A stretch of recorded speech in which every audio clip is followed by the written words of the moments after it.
Kirk Douglas was asked the secret of his 60-year marriage, and his response was a real tearjerker.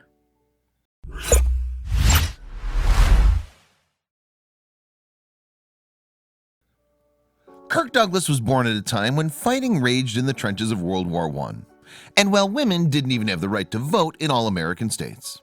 But for his part, the celebrated actor has lived the kind of life that most people can only dream of. And for over 6 decades, his wife, Ann Buydens, has been by his side throughout. Although, according to Douglas himself, there's a touching reason why that's the case. Buydens is in fact the second wife of Douglas. His first was Diana Dill, who was the mother of Douglas's most famous son, Michael. But while the performer's first marriage lasted less than a decade, this one has endured for 65 years and counting. And Buydens herself is actually almost as long-lived as her husband, as she turned 100 in 2019. Douglas, by contrast, is a sprightly 102. It seems, too, that Douglas and Buydens have lived very long and happy lives together. Nonetheless, their experiences are sufficiently extraordinary to pose certain questions. How did they keep a marriage going for over 6 decades in Hollywood, especially while going through things that would tear most couples apart? Well, Douglas has actually answered that exact question before, and his response may just make you cry. But while Douglas may be rich and famous now, he was born into poverty, and the moniker by which he's known now wasn't the one that folks gave him either. Yes, his parents, who were Jewish immigrants from the Russian Empire in modern-day Belarus, actually named the future star Isser Danielovich. There were 7 children in all in the Danielovich family, with Isser being the only boy. And sadly, life was far from easy for the clan. Douglas would speak about his early life in an autobiography published in 1988. The book is called The Ragman's Son, a hint perhaps at just how destitute his family once had been. There, the star wrote, "Even on Eagle Street, in the poorest section of town where all the families were struggling, the ragman was on the lowest rung of the ladder, and I was the ragman's son." Buydens' early years were likewise full of difficulty, as well as outright danger. Her family fled Germany as soon as the Nazis started gaining power, you see. After that, she gained Belgian citizenship and the last name of Buydens by marrying a friend. But her biggest dream was always to live in the United States. When Douglas and Buydens first met, moreover, both were working in the film industry, just on different continents and in different capacities. It was 1953, and Douglas had overcome his childhood to become a successful actor. After serving in the Navy during World War II, he'd begun doing radio plays, following which he made his film debut in 1946's The Strange Love of Martha Ivers. Buydens, on the other hand, was a film publicist and writer of subtitles for French movies. She was also multilingual, which was why Douglas happened to encounter her in the first place. Douglas was filming Act of Love in Paris at the time, and he needed an aide who spoke English. Buydens was seemingly the right woman for the job then, and apparently the film star was immediately taken with her. In 2017, Buydens and Douglas spoke to USA Today about that first meeting. Buydens explains of Douglas. He said, "Would you like to have dinner tonight with my friends at some chic restaurant?" And I said, "No thank you, I think I'll go home and make myself some scrambled eggs." Buydens cheerfully added that her refusal was not what Douglas expected, and the actor himself had plenty to say too. He claimed, "She was the most difficult woman I'd ever met. I mean, I was a big movie star, and I invited her to dinner, and she said, 'Oh, thank you very much, but I'm so tired.'" But things soon changed between Buydens and Douglas, and the veteran movie star wrote all about that transformation in a book that he and his wife published in 2017, Kirk and Ann, Letters of Love, Laughter, and a Lifetime in Hollywood. There he noted, "With no romance in the picture, I stopped trying to impress Buydens. Instead, I stopped talking about myself and began to listen to her." Meanwhile, Buydens gradually learned more about the sort of man Douglas was. They ran rings around each other too, with Buydens challenging the handsome young actor at every turn. Then one night when they went to the circus together, Douglas found himself having to pick up elephant droppings with a giant scooper, and his future wife found herself starting to fall in love with him. Yet the couple's relationship was an odd one, not least because Douglas was actually engaged to actress Pier Angeli at the time. At one point, he even took Buydens with him to buy a ring for Angeli. Of this moment, the actor would write in Kirk and Ann, "I cannot believe how insensitive I was." But no matter what, Buydens was the woman who Douglas preferred. Ultimately, Buydens prepared to walk out on Douglas, and the star knew that he couldn't just let her go. So he broke off his engagement with Angeli and proposed that Buydens be his wife instead.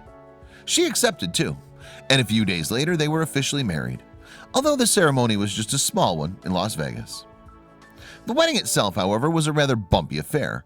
It had to be done quickly, for one, because Douglas was busy filming the movie 20,000 Leagues Under the Sea. And though Buydens was proficient in English, she hadn't yet grasped the word lawful and rather comically referred to Douglas as my awful husband during her vows. To top it all off, Douglas seemingly wasn't interested in being strictly monogamous. Indeed, he reportedly slept with a variety of famous women, including Rita Hayworth, while married. Buydens later wrote in Kirk and Ann, "Douglas never tried to hide his dalliances from me. As a European, I understood it was unrealistic to expect total fidelity in a marriage." Later, Douglas and Buydens had 2 children together, Peter and Eric. Sadly, though, they lost Eric in 2004 after he died of a drug overdose. Yet while the family kept their thoughts on the tragedy out of the media, in 2015 Douglas released a book of poetry that included a piece named For Eric. And the work left no doubt that he felt the pain of his son's death very deeply. Health problems and brushes with death have also plagued Buydens and Douglas throughout their long marriage. In 1991, for instance, Douglas was in an air accident that killed 2 people. Then, a mere 5 years after that, he suffered a stroke, a setback that even made the actor consider suicide. Apparently, Douglas thought that the stroke signaled the end for him. He told Parade in 2014, "A stroke, especially for an actor, is a terrible thing, because if you can't speak, you can't act. At first, I thought my life was at an end, but when I put the gun in my mouth, it hit a tooth. Ow! And that struck me as funny. A toothache was stopping me from committing suicide? Funny, and it made me stop." Yet throughout every difficulty and tragedy, Buydens and Douglas remained together. Then in 2014, after 60 years with his beloved wife, Douglas wrote a piece for the Los Angeles Times about the couple's marriage. And in the article, he not only ran through the early years of their relationship, but he also talked about how he'd evolved as a person alongside Buydens. Douglas mentioned, too, how much of a ladies' man he'd been before meeting his wife. He said, "Beautiful Parisians might love to be seen with Kirk Douglas, the Hollywood leading man, even though they never would have looked twice at Iser Danielovich, the ragman's son from Amsterdam, New York. The way I figured it, we both got pleasure from these fleeting entanglements. But meeting Buydens," Douglas said, "changed everything." Recalling those early days, the actor wrote, "The fact that I didn't impress her certainly impressed me, and I was determined to win her over. Anyone who knows my story knows the rest." Douglas also reflected on his mistakes in the Los Angeles Times article. He divulged, "Buydens and I had a wonderful time together, and then she announced she was going back to Paris.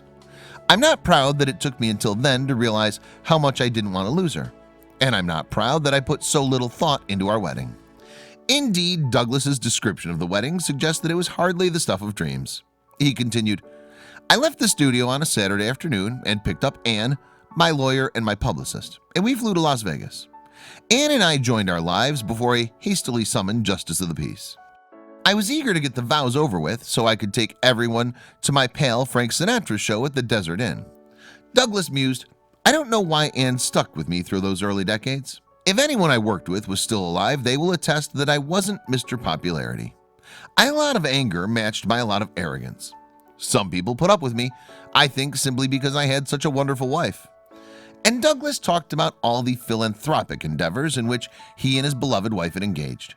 He wrote, "Buydens joined me as a goodwill ambassador for the U.S. Information Agency, and we traveled to more than 40 countries, paying our own way. I received the Presidential Medal of Freedom, but she should have received one too. Then there were the pair's charitable works closer to home." Douglas continued in the Los Angeles Times article, "We rebuilt 401 Los Angeles Unified School District playgrounds. Through the Ann Douglas Center at the Los Angeles Mission, we've seen hundreds of women turn around their lives. Buydens even inadvertently saved Douglas's life once," the veteran actor said. Referring to a plane crash that ultimately claimed the life of Elizabeth Taylor's third husband, Douglas explained, "With uncanny intuition, Buydens refused to let me join Mike Todd on his fateful flight east. We stopped speaking over that one until we heard the news the next morning.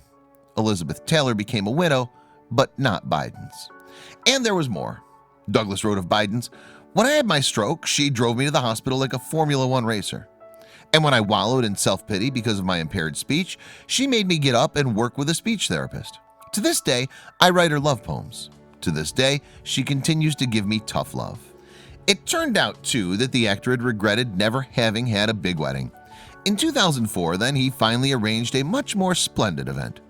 Douglas wrote, "I finally gave Buydens the wedding she never had at Greystone Manor in Beverly Hills. With some 300 guests sharing our happiness, she surprised me by converting to Judaism before the ceremony." 10 years later, the couple then celebrated their diamond anniversary. Douglas noted in the article that he was superstitious about planning a celebration too far in advance. But Douglas's son Michael and his wife Catherine Zeta-Jones would go on to throw the pair a massive party, which was naturally attended by friends and further family members. At the bash, Douglas decided to reveal the secret of his truly impressive relationship with Buydens. In the Los Angeles Times article, the actor said, "A newly engaged friend asked, 'Kirk, why did your marriage last so long?' 'That's easy,' I replied. 'I just told my life, if you ever leave me, I'm going with you.'" In the years since, Douglas penned that article. Meanwhile, he's still been going strong. In 2016, he even turned 100 years old, a milestone he celebrated with his friends and Buydens at the Beverly Hills Hotel. Remarkably, he was able to walk into the room by himself despite his age. Granted, Douglas can't always walk unaided, although he has nurses who assist him around the house. And the helpers were present when The Guardian interviewed Douglas in February 2014. The Star told the publication, "I never ever thought I would live to be 100. That shocked me, really, and it's sad too." But why did Douglas consider the feat a bittersweet one? Well, part of it was down to the fact that he had outlived many of his old friends. He told The Guardian, "I miss Burt Lancaster. We fought a lot, and I miss him a lot. And John Wayne, even though he was a Republican and I was a Democrat." Luckily, his close family members, including Michael, weren't going anywhere. Then, later on in 2017, Douglas and Buydens gave an interview to the Daily Mail about how they were doing. Buydens told the newspaper, "We still like to write a little note to each other. I'll find one on my pillow at night, or Douglas sends it in a formal letter and tells me how much he appreciates something. It's lovely." A whole collection of those notes ended up collected in Kirk and Ann, Letters of Love, Laughter, and a Lifetime in Hollywood. In fact, Douglas continued, "It was something I really wanted to do. Reading some of the letters from 60 years ago was often emotional, but I wasn't embarrassed about them." And Douglas made that decision, even though at least one of the published letters was rather revealing. In the note in question, the veteran star apologizes to his wife after an argument, writing, "Darling, I have a feeling that you're not coming back tonight. I hope I'm wrong. It's been a bad day for me and probably a worse one for you. Because my bad day means all of my problems added to yours. Forgive me. But I hope that you're here to read this and that I find you when I get back." All in all, in fact, Douglas's letter to Buydens are terribly romantic. One of them reads, "Darling, I'm now in Acapulco staying at a most beautiful little house. How I wish you were here. The bed next to mine is empty and I wish you were in it." Another one says something prophetically, "If we live to be 100, there will still be so many unsaid things." Now the pair have indeed lived to be 100. And while gossip websites occasionally report that Douglas is nearing the end of his life, they haven't been proven right yet. Still, regardless as to whether Douglas' secret to a long marriage comes to pass, hopefully there aren't many more things left unsaid between him and Buydens.